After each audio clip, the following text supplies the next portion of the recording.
అభివృద్ధి జరగొద్దు, నిరుద్యోగ యువకులకి మీ హయాంలో ఎవరికి ఉద్యోగాలు ఇవ్వకుండా ఏ రకంగా అయితే నష్టపెట్టారో ఆ రకంగానే నష్టపెట్టాలి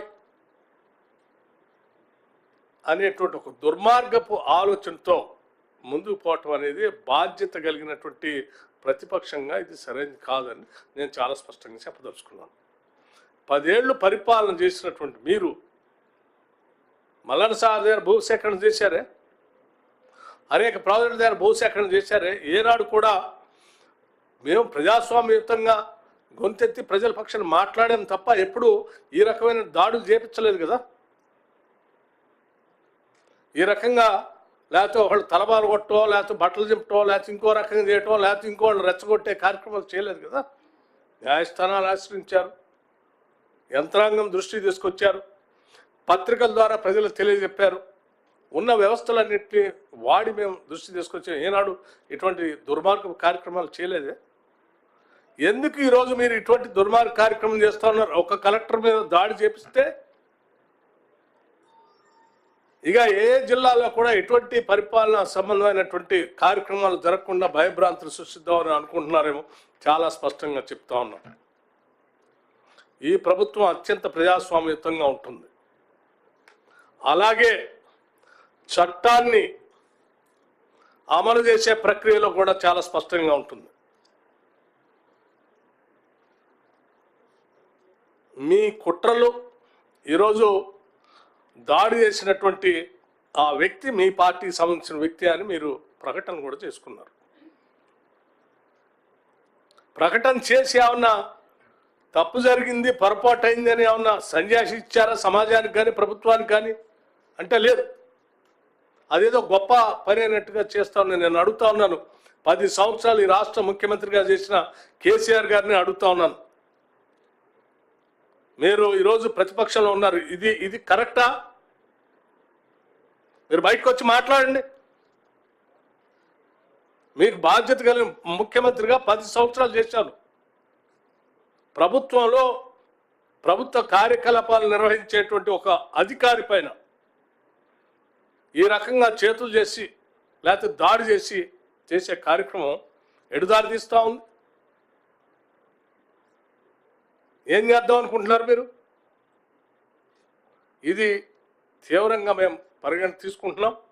రాష్ట్రంలో ప్రభుత్వ కార్యకలాపాలు నిర్వహించేటువంటి అధికారులందరూ కూడా విజ్ఞప్తి చేస్తున్నాం, ఎవరు ఉద్యోగ కార్యకలాపాల్లో మీ వృత్తి చేసే క్రమంలో ఎవరు మిమ్మల్ని ఇబ్బంది పెట్టినా, ఏ రకమైనటువంటి దుర్మార్గం కుట్రపూరితమైనటువంటి ఆలోచనతో కావాలని చేసినా కానీ ఈ ప్రభుత్వం చూస్తూ ఊరుకోదు. మీ మీ మీ విద్యుత్ ధర్మాన్ని మీరు నిర్వర్తించుకుంటూ ప్రజలకి సేవ చేసే కార్యక్రమంలో ముందుకు నడవలసిందిగా వారికి విజ్ఞప్తి చేస్తూ, ఇటువంటి వాటిని నేను తీవ్రంగా ఖండించడమే కాకుండా చట్ట ప్రకారంగా కఠినమైనటువంటి చర్యలు కూడా తీసుకుంటామని కూడా చాలా స్పష్టంగా చెప్తా ఉన్నాం. అట్లాగే మీకు ఎప్పుడు అధికారం కోల్పోయినా కావాలని అమాయకులైనటువంటి దళిత గిరిజనుల్లో లేకపోతే బలహీన వర్గాల్లో నిరుపేద ప్రజలను రెచ్చగొట్టడం, అందులో నుంచి మీరు లబ్ధి పొందడం కోసం ప్రయత్నం చేయటం, మీకోసం అమాయకులైనటువంటి ప్రజలు బలి కావాలి.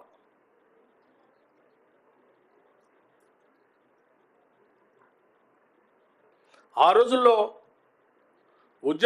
తెలంగాణ ఉద్యమం జరిగేటప్పుడు కూడా అమాయకులైనటువంటి పేద బడుగు బలహీన వర్గాలకు సంబంధించిన చదువుకునేటువంటి విద్యార్థుల్ని రెచ్చగొట్టి వాళ్ళు ప్రాణాలు కోల్పోయేటట్టుగా చేశారు. మీరు మాత్రం ఎవరికేం కావాలా మీకు ఇవాళ మళ్ళీ మీకు ఉద్యోగం అయ్యే వారికి మళ్ళీ వచ్చి జనాలను రెచ్చగొట్టే కార్యక్రమం చేసి ఈ విధమైన దుర్మార్గ కార్యకలాపాలు చేస్తూ ఉన్నారు. ఏనంటే ఈ ప్రభుత్వాన్ని ప్రజలు తిరస్కరించట్లే. ఇక్కడ మీకు చాలా స్పష్టంగా మీ కార్యకర్తే ప్రజలు కోరుకుంటున్నారు, అభివృద్ధిని, ఉద్యోగాలు కావాలని కోరుకుంటున్నారు, పరిశ్రమలు రావాలని కోరుకుంటున్నారు.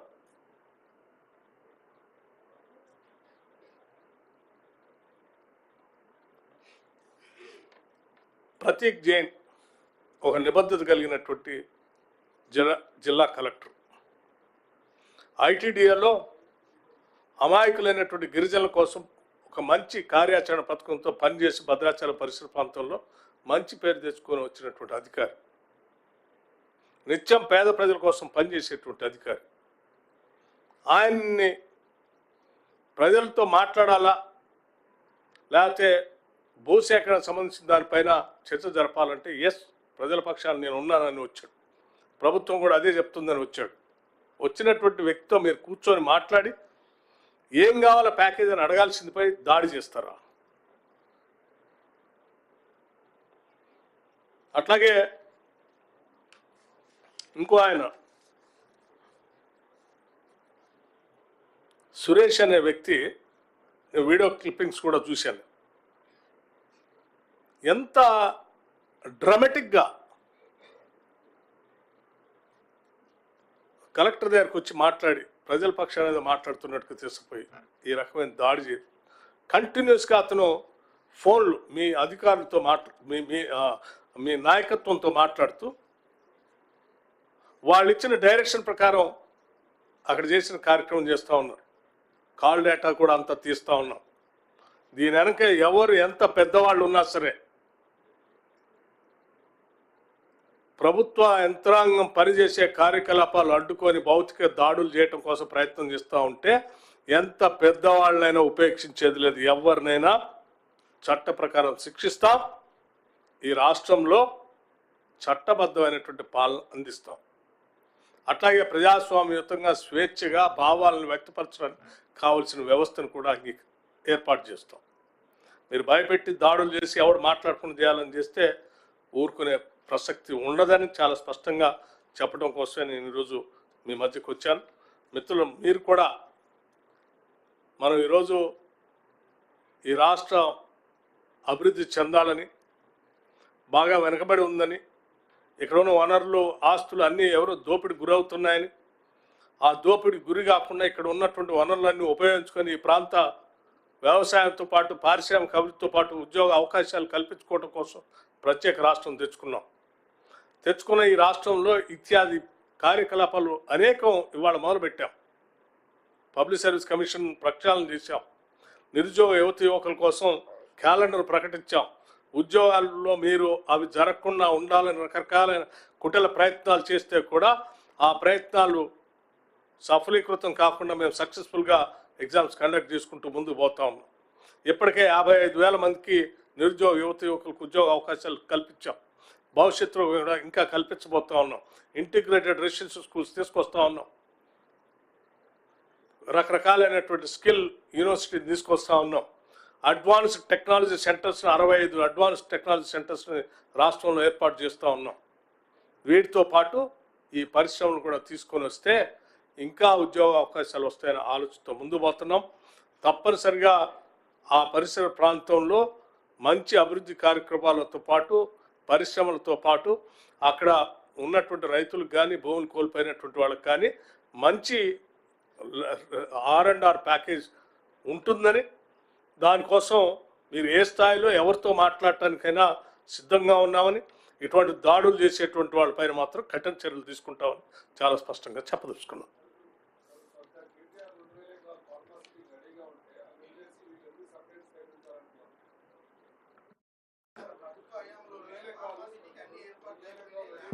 మేము చాలా స్పష్టంగా మేము అధికారంలోకి వచ్చిన తర్వాత చాలా స్పష్టంగా చెప్పాం. డెవలప్మెంట్ అనేది ఒక్క దగ్గరే స్టాగ్నెట్ అయి ఉండకూడదు, కాన్సన్ట్రేట్ అయి ఉండకూడదు. ఇట్ హ్యాస్ టు మొత్తం రాష్ట్ర వ్యాప్తంగా అన్ని ప్రాంతాలకు విస్తరించాలనేది. అందులో భాగంగా మీ గతంలో కూడా చెప్పాం. అసలు రీజనల్ రింగ్ రోడ్ వచ్చినప్పుడు ఆ రీజనల్ రింగ్ రోడ్కి అవుటర్ రింగ్ రోడ్కి మధ్యలో క్లస్టర్స్ ఎట్లా ఏర్పాటు చేయబోతున్నాను. బాగా వెనకబడి ఉన్నటువంటి ప్రాంతం కొడంగల్ కాబట్టి ఆ ప్రాంతంలో కూడా పరిశ్రమలు రావాలనే ఆలోచనతో చేసేది. నాట్ ఓన్లీ ఫార్మా ఇండస్ట్రీలలో, ఆ ఇండస్ట్రీస్లో ఇంకా ఇండస్ట్రీస్ కూడా వేరు వేరు రంగాలకు సంబంధించిన ఇండస్ట్రీస్ కూడా వస్తున్నాయి. అక్కడ ఉండొచ్చు. అది కాల్ డేటా బయటకు వస్తే అందులో కేటీఆర్ ఉన్నారా లేకపోతే ఇంకో ఆయన ఉన్నారా, ఎవరెవరు ఉన్నారు. ఇప్పుడు ఒక ఆయన కాల్ డేటా తీస్తే ఆడ పోటీ చేసిన టీఆర్ఎస్ అభ్యర్థి నాయకుడు పేరు వచ్చింది. వారు కాల్ డేటా తీస్తే వారు ఎవరితో మాట్లాడారో తెలుస్తుంది. తీస్తారు అమ్మా. ఏమండి నేనేం చెప్పా, మీకు చాలా స్పష్టంగా చెప్పా. ఆ సురేష్ అనే క్యారెక్టర్ ఏంటి, ఆయన ఎవరితో మాట్లాడి ఏం చేశాడు, ఎవరిని ఏ రకంగా రెచ్చగొట్టారు, ఎందుకు రెచ్చగొట్టారు, ఏ రకంగా దాడి చేయమని చెప్పి ఒక ప్రణాళికాబద్ధంగా చేశారని. ఆ నాయకత్వమే కదా టీఆర్ఎస్ నాయకత్వం చేసిందని కదా, టీఆర్ఎస్ వాళ్ళు చేశారని కదా.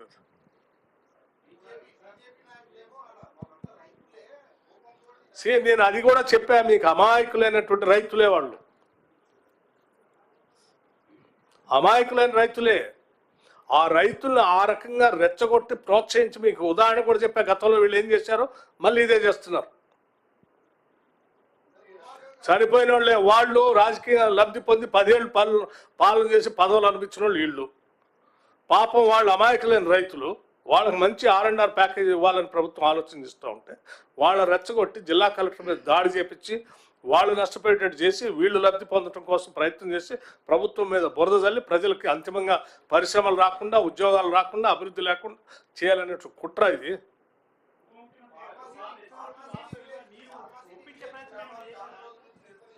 అమ్మా చాలా రోజుల నుంచి నిరసన చేస్తున్నారు, వాళ్ళు కోపంగా ఉన్నారని అందరికీ తెలుసు.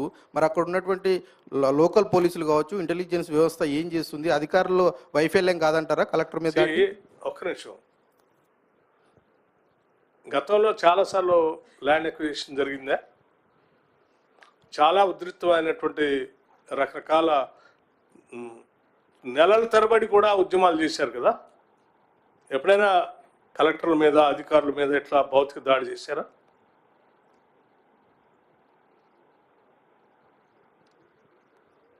సార్, మీ మిత్రపక్షం కమ్యూనిస్ట్ పార్టీలు మాట్లాడుతూ మూసీ ప్రక్షాళన చేస్తున్న కాంగ్రెస్ పార్టీ మూసీ కంటే డేంజర్ అయిన ఫార్మాసిటీని ఎందుకు ప్రోత్సహిస్తుంది?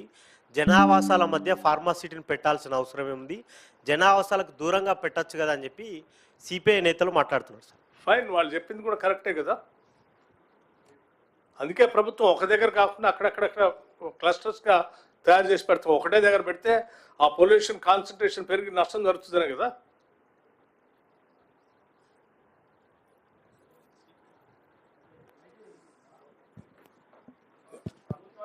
సార్ డిప్యూటీ సీఎం గారు, వీళ్ళు తల్లకిందులు తపస్సు చేసినా కానీ ప్రభుత్వాన్ని ఎవరు ఆశ్చర్యపరచలేరు.